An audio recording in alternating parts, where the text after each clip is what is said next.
we got week 2 of the NFL preseason. Detroit Lions versus Pittsburgh Steelers. I am hyped for the game. Hopefully you guys are as well. And in this video, I'm going to give you 5 players that we should pay attention to in this game. Good, bad, and indifferent.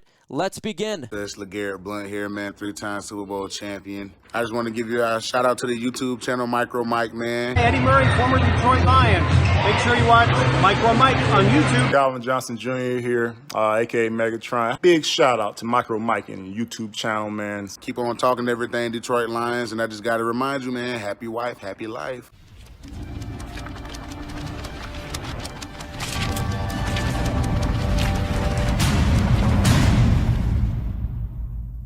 Do you guys like making money? Well, I do, and I like to kind of bet a little bit here and there, but I don't like to do scratch-off tickets and casinos. Why? When I have a better chance of winning at BetUs. You go to chatsports.com/LionsBet, promo code LIONS125, and you get a 125% deposit bonus. Bet on the Lions game. Right now, Steelers and Lions, the Lions are a +6. Yes, we are favored to lose this game. Plus, this is actually a fairly high amount, and the over and under is at 38. So go ahead, go to chatsports.com/LionsBet, promo code LIONS125, bet on the game, and make some money. There is many things to look in this game. Multiple things, multiple players, multiple ways that we can observe on what's going on with this football team. But I decided to just pin down 5 players that I really want to pay attention to and should keep an eye on because there's battles going on, and we want to see if there's a trend going from week 1 to week 2. Was it anomalies that took place week 1, or was it more of a line of consistency, whether it be good or bad? And this is what I want to pay attention to. Comment on the video. Who will have the best outing tomorrow night in the quarterback position? This one is simple. D for David Blough, T for Tim Boyle, and J for Jordan Ta'amu. Let me know in the comments section who will have the best outing. First off, running back Craig Reynolds. This guy came into the game last week. Didn't know anybody in the huddle, introduced himself, and he comes in and gets 49 yards and a touchdown. He looked very shifty. He had a very good burst and showed that he really wanted to get it done. Was this an anomaly? Was this something that just happens every once in a while on a preseason game where somebody blows up in preseason, ends up not being the greatest? We've seen this multiple times. Amir Abdullah, I remember in preseason, this guy was looking very good. It did not translate well, and it was some anomalies in preseason and end up being something that was not productive for his tenure as a Detroit Lion. So we want to see if this is an anomaly or if this is a trajectory of Craig Reynolds potentially making the roster, and we have a chance to give him a lot of touches. Why not? DeAndre Swift is not going to play. There is some other players banged up, and it's preseason. So give this guy the ball. We know what Jamaal Williams is going to do. He's going to be a starter. That's a matter of fact. But we got Dedrick Mills, we got Craig Reynolds, and we got Jermar Jefferson, who we drafted. So let's give this guy some balls. Let's give him a chance to show that this is something he can build off of. Because, look, if you want to win football games, you must run the football. And not just with one player. There's going to be injuries, and there's going to be times where players are tired. It just happens that way. So you need to have a quality depth at the running back position to be able to continue to do drives that are long, sustained, and wearing defenses down. And the best way to do that is handing the football off to a running back. So I'm definitely looking at Craig Reynolds to see if he can replicate what he did on Friday. Levi Onwuzurike, the Lions' second-round draft pick defensive tackle, he gets to make his debut. And now we've seen in training camp the last couple of days, because he's been injured with the back issue, that he's been very dominant upon that defensive line. We have not got a chance to see him. So now we get to see him. So I'm definitely keeping my eyes on him. How well does he penetrate that offensive line? How well does he get the quarterback nervous to run around? This is vital towards the success of the whole Lions defense. You win through the trenches, and the defensive line is the best way to get a quarterback to make mistakes. throw the ball early, get a turnover, you can sack the quarterback, fumble. That's how you win. We've seen it in 2014 when we had Ndamukong Suh. We've seen it when we had a very good defensive line getting after it. The whole defense looks better. When you can win up front, you do win in the middle, and you win in the back end. And one of the major pieces for the Lions is Levi Onwuzurike. Also, him aligned up with Alim McNeill. That is going to be fascinating to watch. So I cannot wait to see what he does. Hopefully it's good, because if you look at last week, the defensive line was getting ate up.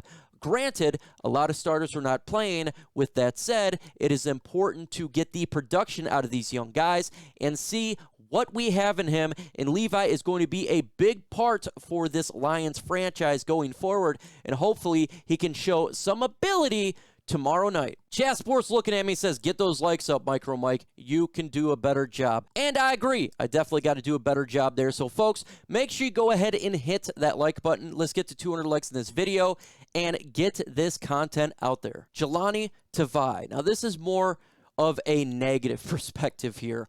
Can he get better? I really, really hope so. Look, we drafted this guy in the second round wanting to really beef up the middle, and so far, he's been nothing but bad for this football team.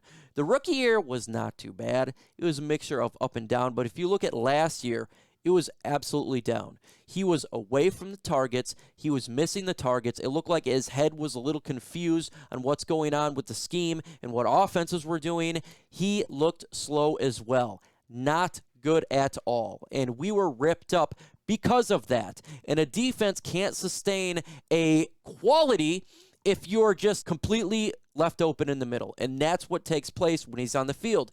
The middle is exposed. Quarterbacks are just going to pick you apart. And that's exactly what we've seen. And so far in training camp, he's underperformed. And if we look last week in preseason, it was completely slow, even dropping the weight.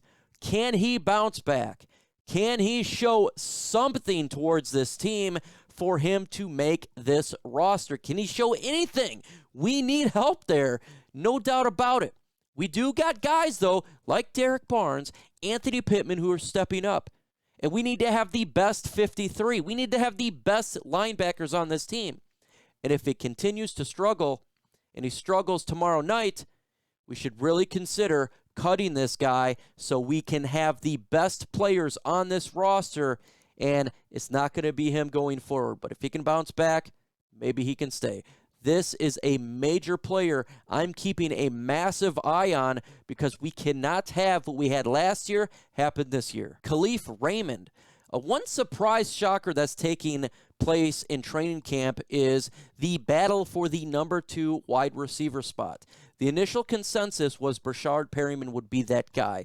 With that said, he's had some injuries, he's had some inconsistencies, and out of nowhere, the small man, Kalif Raymond, is coming in and practicing opposite of Tyrell Williams. Does he start with the ones? And if he does, how well does he perform? He does have good hands. He does catch the football. This guy is a catching machine. The issue for him is he is a smaller individual. He doesn't have the big size, but he's good at route running and he's good at get separation.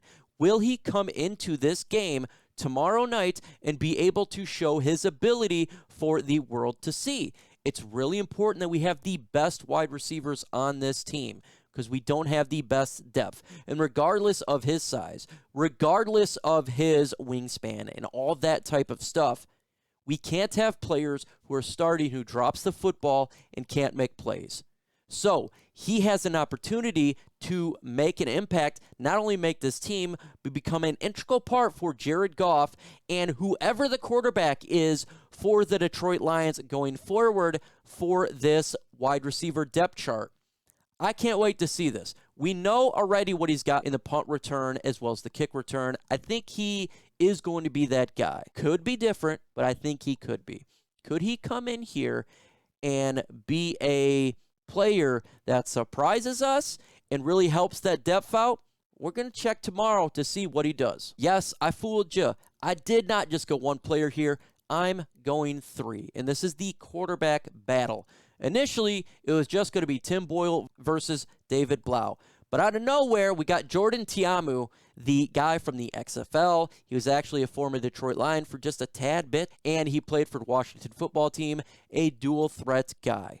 Who is going to win this backup quarterback position? Backups are important. If you have an injury to a starter, a guy needs to come in to be able to hold the fort down. We seen last week Tim Boyle struggled. David Blough did well. Now it looks like we'll have a chance to see David Blough. Can he perform well again? Will Tim Boyle bounce back if he gets some playing time? I know he's a little bit nicked up. Or does he continue to not impress? And Jordan Ta'amu, can he come in and make a difference? So far in camp, just the few days that he's been here, he has impressed. He does have that dual threat ability. He has that scrambling ability. And that could be a dimension to the Lions offense that could open it up and help out with the lack of the separations that we do get from playmakers such as our wide receivers. Hey, it could really open up the offensive playbook and we could get some plays. So I cannot wait to see what we see from 1, 2, and 3 here. I want a good look at these quarterbacks. I'm fine with Jared Goff sitting back. We kind of know what we have in him. He's going to be the starter, but we need to know who's going to be this backup, and we only have 2 more preseason games to do it since there's only 3 this year, and this will give a good chance for these guys to make an impact. And can't wait to see what's going on. I can't wait to see this backup quarterback position. Tomorrow night, we got the Detroit Lions versus the Pittsburgh Steelers live watch party. Got game audio. I'm going to do play-by-play. It's a fun time. Make sure you guys show up. It's going to be a great stream. And after the stream, I'm going to do a video talking about what just took place, who impressed, who did not. So make sure to stay up right after that video so you can get that content that you want. And then on Sunday, I'll have a video as well, winners and losers of this game.